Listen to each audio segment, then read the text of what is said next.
Senhor Presidente, senhores membros do Governo, senhores deputados, nos últimos 4 anos foi estabilizado o setor financeiro através da sua capitalização e da consolidação de balanço com o reequilíbrio entre empréstimos e depósitos. Se em 2011, por cada euro de depósitos em instituições bancárias correspondia 1,5 euro de empréstimos, hoje a relação entre empréstimos e depósitos está equilibrada. O sistema financeiro foi recapitalizado, com o aumento do rácio de capital próprio em mais de 4 pontos percentuais, o que significa um aumento, uma capitalização de 40%. A estabilização do setor financeiro permitiu recuperar o financiamento à economia em volume adequado e a um custo mais baixo. Em 2016, em contraste com 2011, quando o nosso país esteve à beira da ruptura financeira, Portugal não tem um problema de financiamento. Os bancos portugueses são sedentários em liquidez. O financiamento da economia, e em particular dos setores transacionáveis, tem aumentado em volume e o custo de financiamento tem-se reduzido consistentemente desde 2013. A situação que se vive hoje em Portugal não tem paralelo com o que se via há 5 anos atrás. Há 5 anos atrás, dispunhamos apenas de 12 mil milhões de euros para a capitalização do sistema financeiro e Portugal enfrentava um grave problema de liquidez. Se hoje já não existe um problema de financiamento, os acionistas das instituições de crédito têm ainda um problema de rentabilidade. Este é um desafio do sistema financeiro de mais 9 Estados-membros da União Europeia, que em conjunto com Portugal apresentam um nível de ativos não produtivos superior a 10% do balanço. Apesar da existência de um elevado volume de ativos não produtivos no sistema financeiro penalizar a rentabilidade acionista, estes ativos não têm sido um impedimento para o financiamento à economia. Qualquer solução que venha a ser desenvolvida em matéria de ativos não produtivos deve salvaguardar os contribuintes.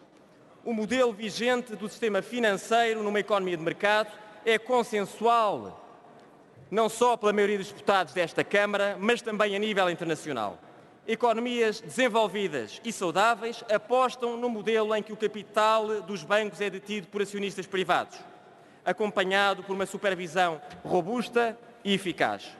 A nacionalização de instituições financeiras, chamando os contribuintes a assumir elevados encargos, sempre foi apresentada como uma prática e é um modelo ultrapassado pelas regras europeias que foram reforçadas em 2016. O controle público, Srs. Deputados, o controle público da banca é sinónimo de chamar os contribuintes a assumirem encargos no sistema financeiro. Este é precisamente um modelo que Portugal não precisa e dou 2 exemplos. No caso irlandês, os encargos de um resgate bancário custaram aos contribuintes 63 mil milhões de euros, encargos que fizeram disparar o déficit público.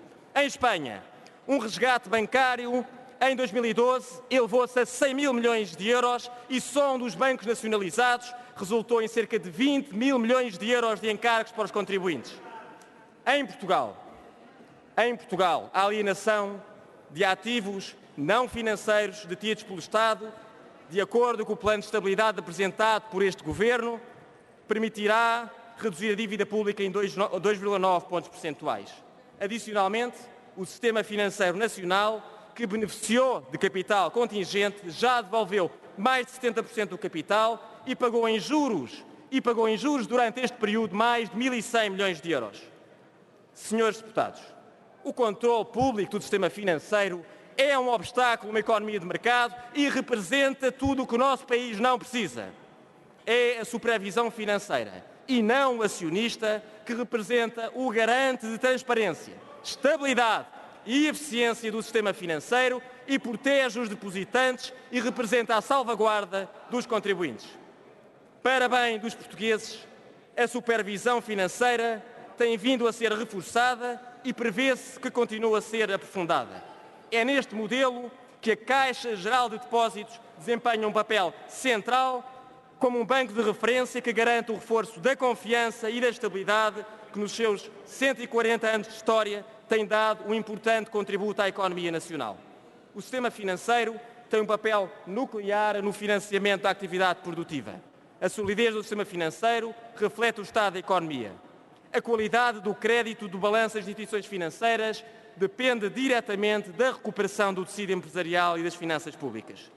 Com a elevada exposição do sistema bancário à dívida pública, finanças públicas sólidas são o principal garante de estabilidade. Finalmente, vemos com muita preocupação que a concretização do terceiro pilar da União Bancária esteja atrasada. A implementação de um sistema único de garantia de depósitos que permitirá assegurar uma proteção comum a todos os depósitos da União Bancária é absolutamente central e necessária.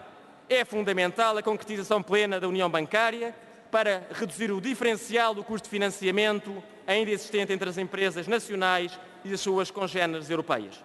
Para terminar, nos últimos 5 anos, o sistema financeiro foi estabilizado, o financiamento foi recuperado, a confiança foi restaurada. Compete agora ao Governo preservar a confiança conquistada. Muito obrigado. Muito obrigado, Sr. Deputado.